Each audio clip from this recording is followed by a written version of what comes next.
ഇപ്പോൾ കൈരളി ടിവിയുടെ കലോത്സവ വേദിയിലെ സ്റ്റുഡിയോയുടെ ഉദ്ഘാടനം മന്ത്രി വി ശിവൻകുട്ടി നിർവഹിക്കുകയാണ്. തത്സമയത്തിലേക്ക് വിവരങ്ങളുമായി രാജ്കുമാർ ചേരുന്നുണ്ട്. രാജ്കുമാർ, നമ്മളോടൊപ്പം വിശിഷ്ട വ്യക്തി. അതെ, പറയാം തുടരാം. അഞ്ജന, നമ്മുടെ വിശിഷ്ട വ്യക്തി, നമ്മുടെ വിദ്യാഭ്യാസ മന്ത്രി വി ശിവൻകുട്ടി, അദ്ദേഹം ഇവിടെ ഇപ്പോൾ എത്തിച്ചേർന്നിട്ടുണ്ട്. നമ്മുടെ എക്സിക്യൂട്ടീവ് ഡയറക്ടർ ശരത് ചന്ദ്രൻ ഇവിടെ നമ്മളോടൊപ്പം ഇപ്പോൾ ഉണ്ട്.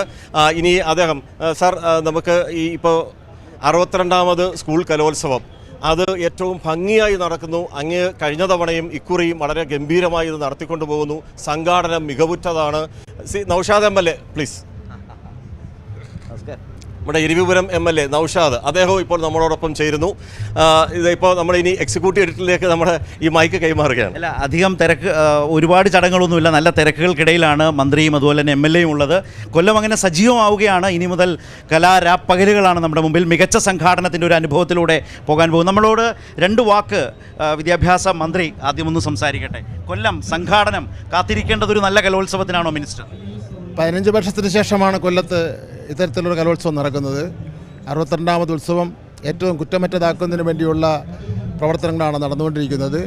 കോഴിക്കോടിൻ്റെ അനുഭവം കൂടി വെച്ചുകൊണ്ട് ജനപങ്കാളിത്തത്തോടു കൂടി ഉള്ള ഒരു ഉത്സവമാണ് ഇവിടെ നടത്താൻ വേണ്ടി പോകുന്നത്. 14,000-ലധികം വരുന്ന കലാകാരന്മാരും കലാകാരികളും പങ്കെടുക്കുന്നതാണ്.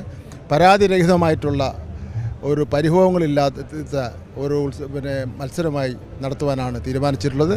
അതിന് എല്ലാവരുടെയും പിന്തുണയും സഹായവും അഭ്യർത്ഥിക്കുകയാണ്. ഇപ്പോൾ മിനിസ്റ്റർ പറഞ്ഞ പോലെ സംഘാടനം, ജനപങ്കാളിത്തം എങ്ങനെയാണ് കൊല്ലം അത്ഭുതപ്പെടുത്താൻ പോകുന്നത്? ശ്രീ നൗഷാദ് MLA, കോഴിക്കോട് നിന്നാണ് ഈ കലോത്സവം കൊല്ലത്തേക്ക് എത്തുന്നത്.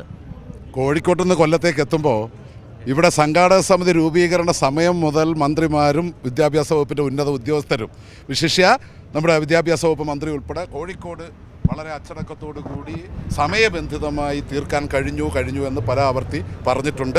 അപ്പോൾ ഇനിയുള്ള കലോത്സവ വേദിയിൽ കൊല്ലത്ത് ഇങ്ങനെ ആയിരുന്നു എന്ന് പറയത്തക്ക തരത്തിലുള്ള ഇടപെടലുകളും ആണ് ഞങ്ങൾ നടത്തുന്നത്. ഏറ്റവും മികച്ച ഒരു കലോത്സവത്തിന് കൊല്ലം സാക്ഷിയാകാൻ പോകുന്നു എന്ന വലിയ ആത്മവിശ്വാസം ഈ രവിപുരം MLA നൗഷാദ് പങ്കുവെക്കുന്നു. അതുപോലെ തന്നെ കേരളത്തിൻ്റെ ബഹുമാന്യനായ വിദ്യാഭ്യാസ മന്ത്രി, പൊതുവിദ്യാഭ്യാസ മന്ത്രി ശ്രീ വി ശിവൻകുട്ടി കൈരളി ന്യൂസിൻ്റെ ഈ കലോത്സവം പ്രേക്ഷകരിലേക്ക് എത്തിക്കാൻ വേണ്ടിയുള്ള തത്സമയ സ്റ്റുഡിയോയിലേക്ക് അദ്ദേഹം എത്തിയിരിക്കുകയാണ്.